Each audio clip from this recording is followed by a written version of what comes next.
Hello cyberspace, it's Tipsy here, and I've come to you again with another quarantine recipe. Let me preface this recipe and give you a little bit of a backstory about it. So ever since I was little, my dad and my mom and I, instead of buying presents for everybody at Christmas, would make goodie bags. And we usually would have a couple of really standard recipes we would always use. And then ones we would kind of try and see, okay, is this good? No, okay, so we won't do that again.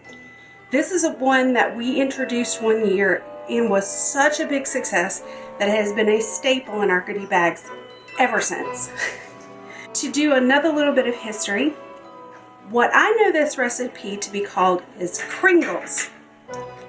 However, a few years ago, someone with whom I work through my job asked me, oh, well, what do you make for your Christmas goodie bags? And I said, oh, I make Kringles, but I know nobody's really ever heard of them. She's like, I know Kringles! And she told me that there is a place in Wisconsin, Racine, Wisconsin, if I'm not mistaken, that is known for making Kringles. And she said every year there would be a boat race and she'd go there and they'd always go and get a Kringle. I was like, wow, what? It had been years since I really tried to look up and try to figure out what this recipe really is, because I could never find another recipe for a Kringle on the internet. So I looked up this company, and indeed, they make Kringles, but their Kringles are different than this. I've actually had the opportunity to try one of their Kringles, and it is fantastic. It is wonderful. It is so delicious. If you get a chance to try a Racine Kringle, please do. They're wonderful. It's not this. This is a different recipe entirely. I have no idea where my dad found this recipe and decided to make it, but as I said, it's been a staple in our goodie bags ever since. This recipe is also affectionately known as Heart Attack at 40 Paces. You'll soon see why. The good thing about this recipe is it will make 6 Kringles. And 6 Kringles is a lot. Once you make one and you try it and you realize how rich and wonderful it is, you're not going to want to eat 6 Kringles in a row. Unless you really want to make yourself sick. So there are 3 distinct phases to this recipe. There's the dough, which is super easy. It's actually a pastry dough. You've got the glazing phase after the Kringle has been baked. Again, super easy. The middle part, when we actually form and fill the Kringle, that's a little bit tricky. If you are pretty good at baking, kind of intermediate level baker, it's going to be difficult, but it's not going to be terrible.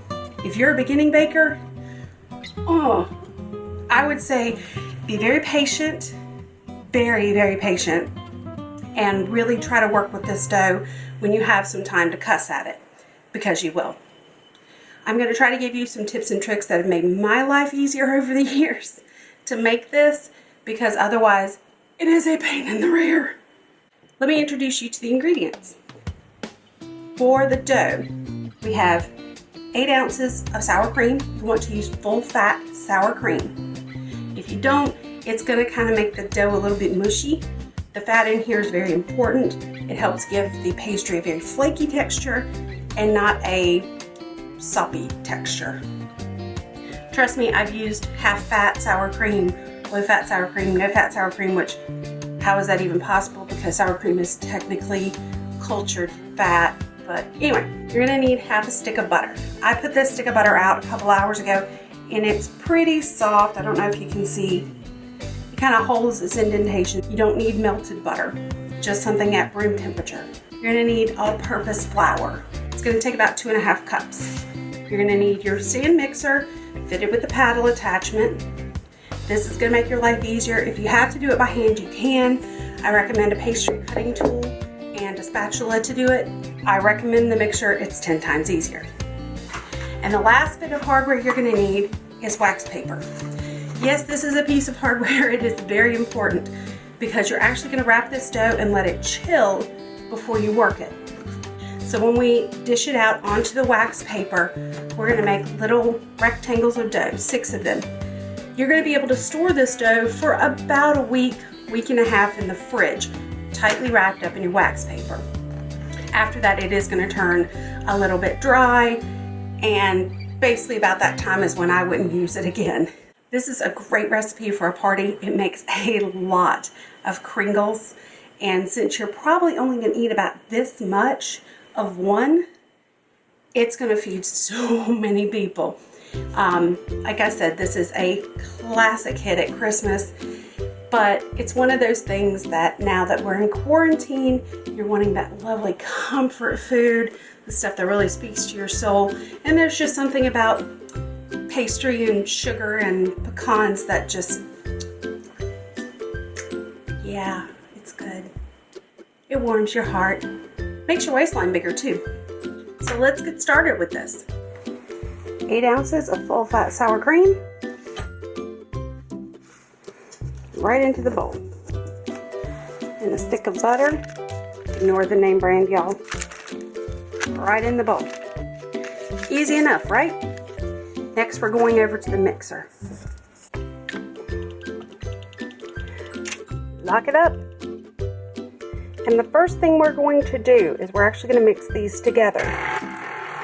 By going ahead and blending the two fats together, we'll get better distribution in the dough, which is going to make the dough a lot more consistent when we're actually baking it and rolling it out and working with it beyond this point.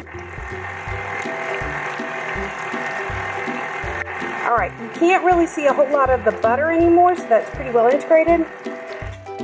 Stop it. And now the flour. We're going to use a total of about 2.5 cups of flour.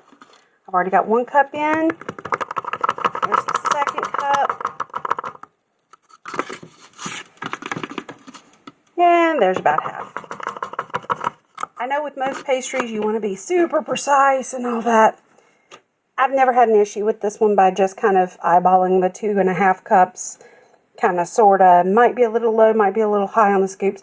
Never really had an issue. So we're going to mix this in slow.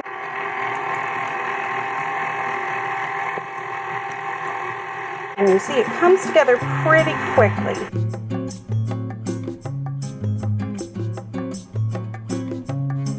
And that's exactly what we want to see. It's going to be a little bit crumbly, which is fine. You never really want to work with a super clumpy dough when you're doing pastry work. So this is perfect. Now that our dough is mixed, that went so fast. We're going to tear off about 6 pieces of wax paper. You don't have to be exact in the size. That's probably about 12 inches long.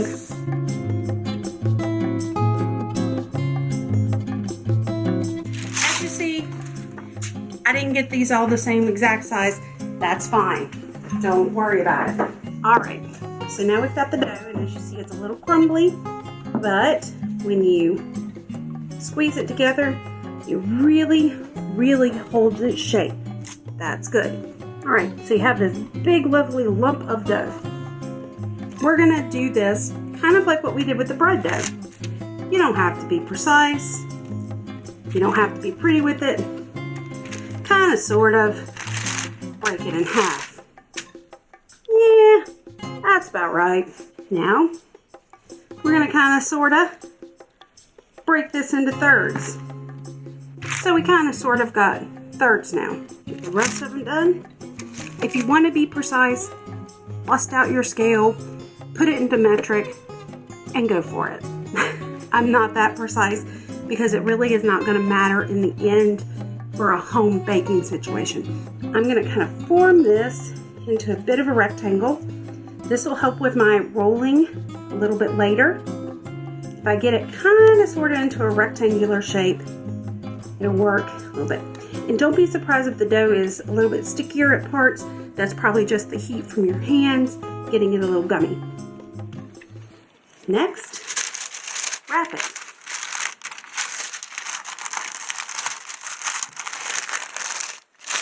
You don't have to be super neat in wrapping this, but the better you are with trying to keep that shape, the better you're going to be when it comes to rolling.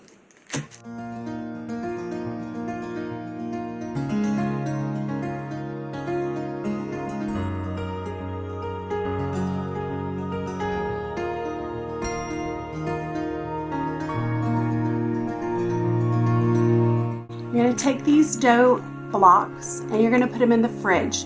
You're going to leave them there at least half an hour, You can leave them, like I said, up to a few days and they'll be perfectly fine to work with. Once it's nice and chilled, we're going to get to the next stage. We're now on phase 2 of Kringle construction. So the dough has been chilling for about an hour in the fridge.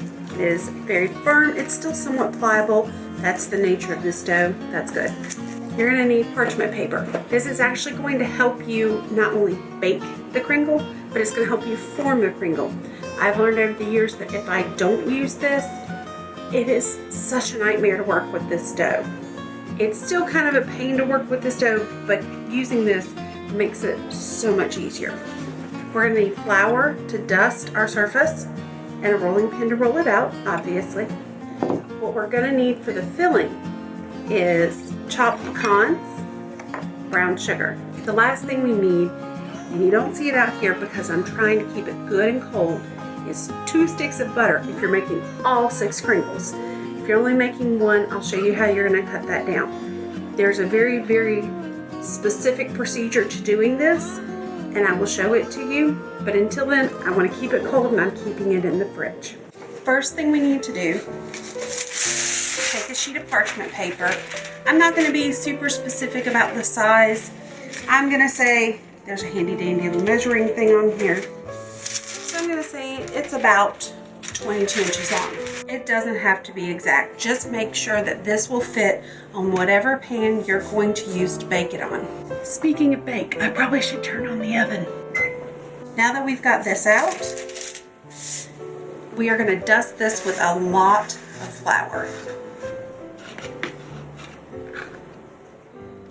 And when I say a lot, I mean a lot. If you don't use flour, even with this parchment paper, it will stick and you will never get it off the parchment paper until after you bake it. And that's going to kind of ruin the look of the Kringle. Unwrap your dough from your wax paper. Put it down. Flour again. As you see, I'm rolling this on the table. If I were rolling it on the counter, my rolling pin would be higher, my arms would be more bent. I wouldn't get as good of transfer of energy as I do working on a little bit lower surface.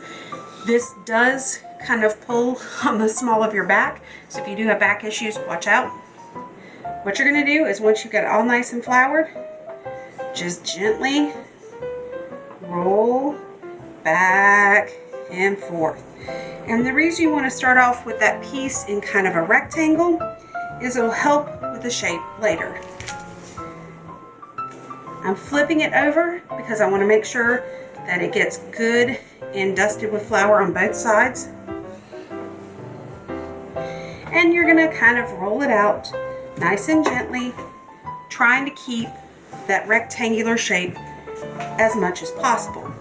You don't have to go super fast. In fact, when I do these, I go really, really fast, and it tends to stick and cause issues for me. So going slower is a little bit better. Plus, you can identify problems like right here, I'm getting a little bit of sticking because the dough is a little damp. Just pull it back a little bit, put some flour underneath, pat it back down.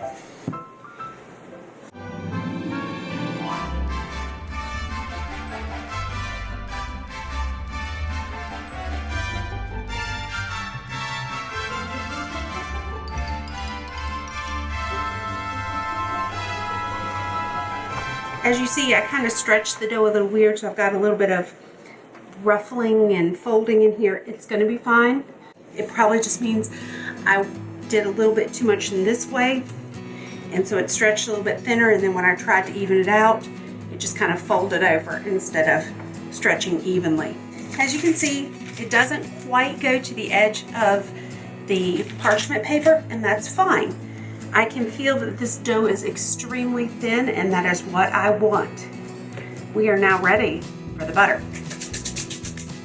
So what you're going to do with this butter, instead of cutting it across the length of the stick this way, we're going to cut it this way. You're going to warm the knife under hot running water, and you're going to just cut it long ways. Actually, I pre-cut that. Normally, I would not be cutting this in my hand. However, This is how I've got to do it to make sure I've got the camera angles right, because we don't have a professional camera set up. Heat the blade again, and in 1/2, kind of visually divide it into thirds and cut. If you don't get it even, that's okay. This is not perfectionism we're talking about here. Again, reheat the blade and cut again. All right, if we were going to continue and make all of the Kringles, we would need 2 sticks of butter. But since we're only making 1, I'm just cutting these 2 pieces so I can show you what we need to do. Now we're going to take these little pieces of butter and we're going to lay them long ways across the dough.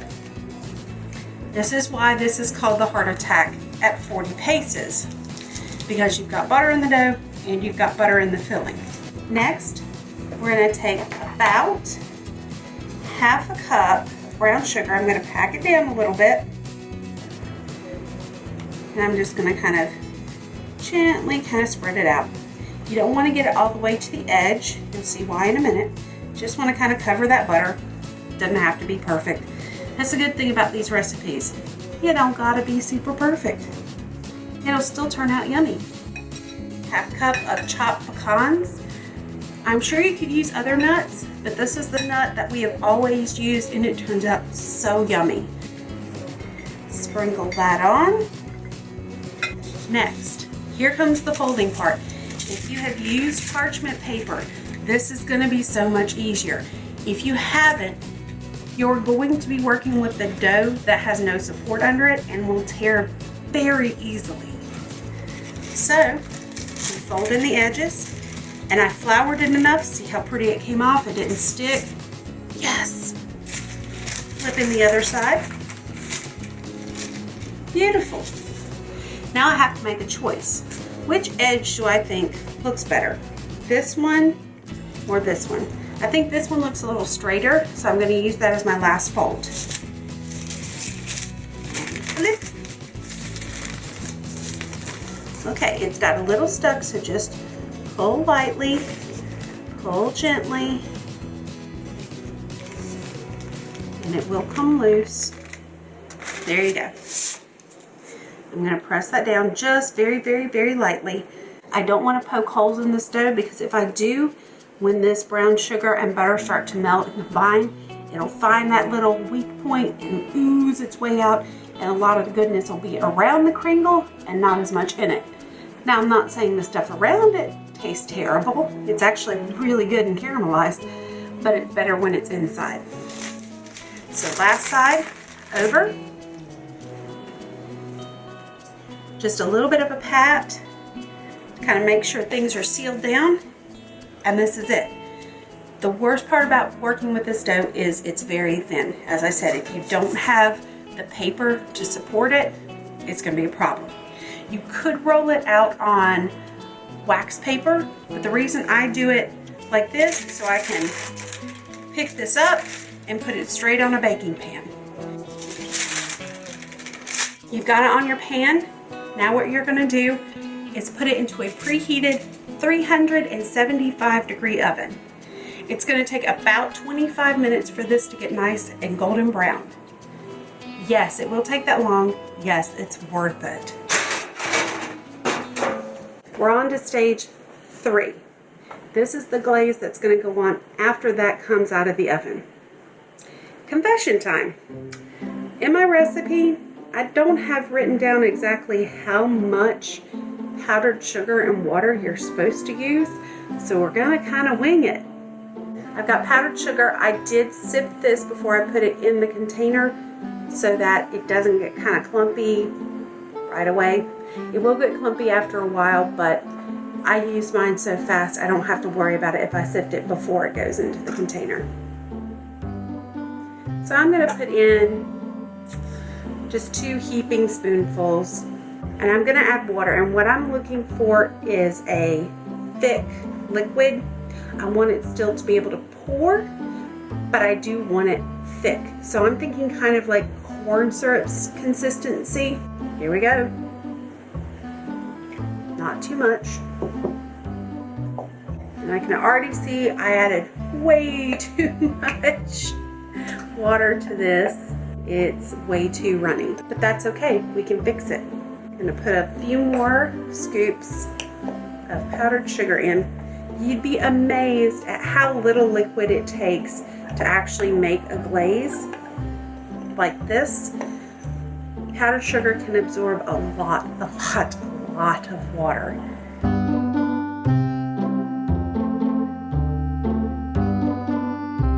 Some people might be tempted to use a whisk on this. Don't do it. You're going to work air bubbles into it, and then you're going to kind of get a frothy coating rather than a nice smooth glaze. There will be a few little lumps in here, but that's okay. Again, if you mix this up right as your Kringle goes in the oven, those little lumps will be able to absorb what liquid is in here, and you'll be able to stir it up right before you put it on, and it'll be nice and smooth. All right. Yeah, so you can see there are the lumps in there. That's fine for now, but that is kind of the consistency we're going for, kind of thick and luscious. It's gonna coat over the whole Kringle and just make it so good. Leave that here for now.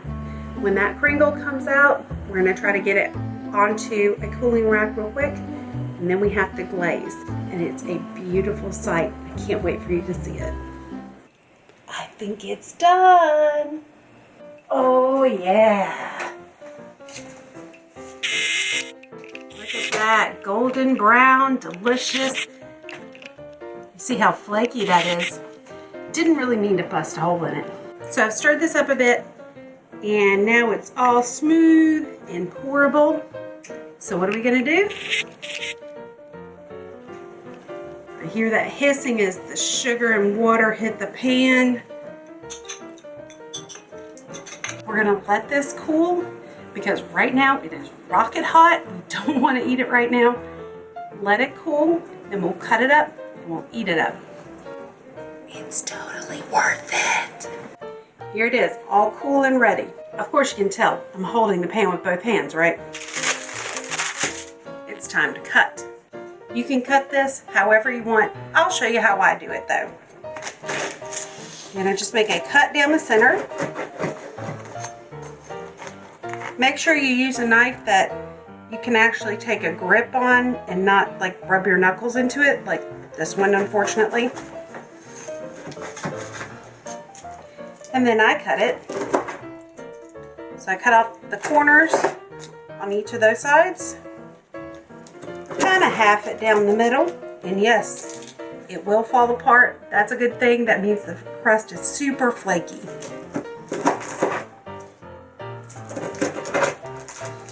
And then cut it into how many ever pieces you like. So you can see the layers of nuts in there with the brown sugar all around it. Super, super flaky crust. It's kind of sticky on the underside from all that powdered sugar glaze. The top, however, is nice and dry. That's exactly what you want to see. So it's time for the taste test. Grab you one. So here. Yeah, here. I know this is one of your favorite Christmas things, right? It is.